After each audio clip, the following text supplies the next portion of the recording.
दोस्तों, सोचो जरा आप आसमान की ऊंचाइयों में उड़ रहे हो, नीचे सिर्फ सफेद बादल और सामने एक तेज चमक और धमाके की आवाज। उसके तुरंत बाद लोहे के टुकड़े आसमान से गिरने लगते हैं। डरावना है ना? ये कोई फिल्म का सीन नहीं था, ये सच में हुआ था। इंडिया के हिस्ट्री का सबसे बड़ा प्लेन क्रैश। आज हम बात करेंगे 12 नवंबर 1996 के उस दिन की, जिसने एविएशन की दुनिया हमेशा के लिए बदल दी।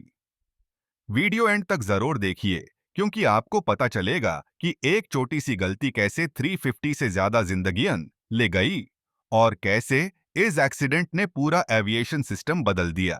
शाम के 4 बजे के आसपास कजाकिस्तान एयरलाइंस का एक प्लेन शिमकेंट से उड़ा। उसमें छोटे व्यापारी बैठे थे जो इंडिया में वूल खरीदने जा रहे थे। उस वक्त सऊदी एयरलाइंस का एक बड़ा प्लेन दिल्ली एयरपोर्ट से टेक ऑफ कर रहा था, जिसमें 312 पैसेंजर्स थे। ज्यादातर गल्फ कंट्रीज में नौकरी के लिए जा रहे थे। दोनों प्लेन्स का सफर एक ही आसमान में, एक ही राउट के आसपास था। दिल्ली एटीसी पर ड्यूटी कर रहे थे वीके दुत्ता। उनका काम था दोनों प्लेन्स को सेफ रखना। सऊदी प्लेन 10,000 फीट तक पहुंच गया और उन्होंने 14,000 फीट तक जाने की परमिशन मांगी।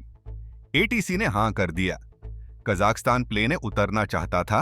एटीसी ने उनको कहा, 15,000 फुट पर रहो, नीचे मत आना। नीचे सऊदी प्लेन है। राडार स्क्रीन पर दोनों प्लेन्स ब्लिंक करते डॉट्स की तरह दिखते थे। धीरे धीरे वो डॉट्स एक दूसरे के करीब आने लगे और फिर एक ही डॉट बन गए, फिर गायब। जगह चरखी दादरी, हरियाणा। लोकल लोगों ने देखा एक बड़ा फ्लैश ऑफ लाइट, जैसे बिजली चमकी हो। फिर जोर का धमाका, लोहे के टुकड़े और जलती हुई देबरी नीचे गिरने लगी।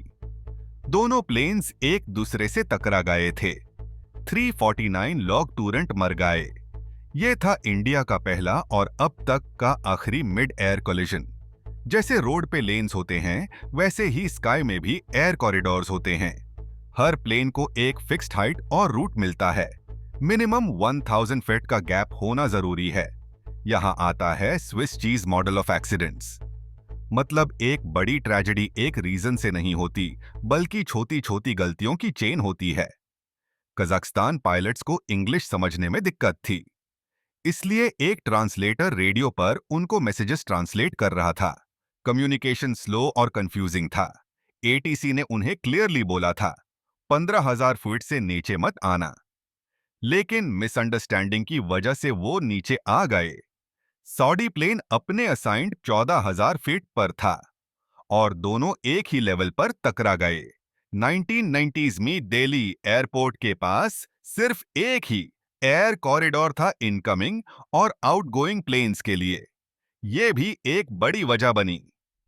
एक्सीडेंट के बाद ब्लैक बॉक्सेस माइल। रिकॉर्डिंग में क्लियर सुना गया कि Kazakhstan crew properly ATC instructions नहीं सुन रहा था, बल्कि दिल्ली ट्रैफिक पर कंप्लेन कर रहे थे।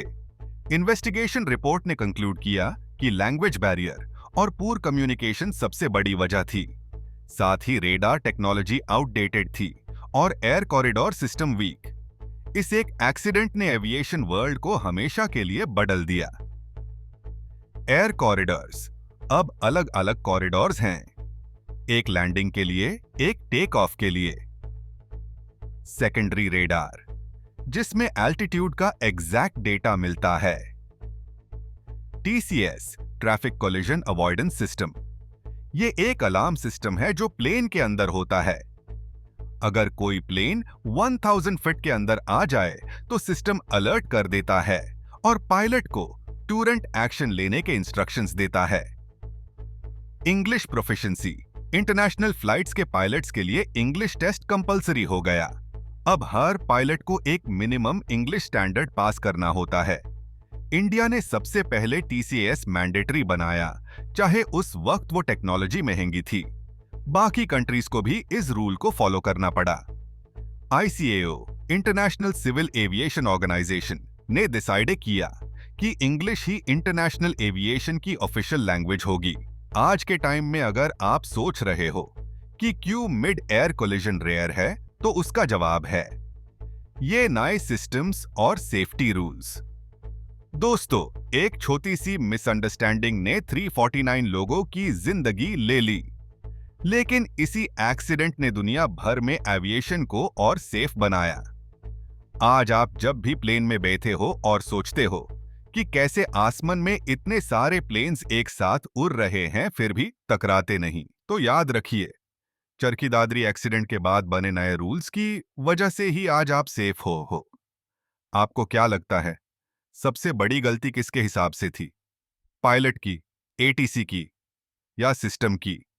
कमेंट में जरूर बताइए। अगर आपको ये वीडियो इन्फॉर्मेटिव लगा तो लाइक बटन दबाइए, अपने दोस्तों के साथ शेयर कीजिए और चैनल को सब्सक्राइब करके बेल आइकन प्रेस कीजिए ताकि आपको ऐसी ही इंटरेस्टिंग और रियल स्टोरीज मिलती रहे। मिलते हैं अगली वीडियो में एक और कहानी के साथ। धन्यवाद।